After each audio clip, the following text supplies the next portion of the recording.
Ли доволно простор бидејќи веќе е втора криза покрај Украина, веќе ова доаѓа како втор удар кој треба да го пребродат на некој начин, и дали како влада размислувате за некакви мерки за помош, дали е побарано првично? А мерките за помош кои гледате ова влада навремено ги представи, ги имплементираше, и затоа добивме и од ММФ дека сме во првите 3, мислам, првите кои бевме колку Добро, има... тоа станува збор за дериватите. Дериватите. Тоа дали конкретни мерки кон овие странски инвеститори, дали ве побарале некакви мерки, дали сега, се планираат? Сега не е побарано, меѓутоа за да ние не сме биде до спремни отпуштања за отворена комуникација, меѓутоа од аспект, пак кажав, кај компаниите ефектот е индиректен од кризата, а тоа што е зголемување на цените на енергенсите.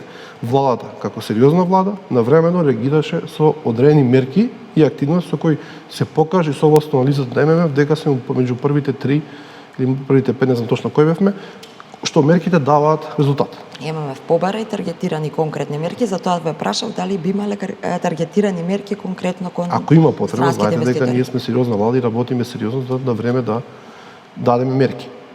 Така, втор проблем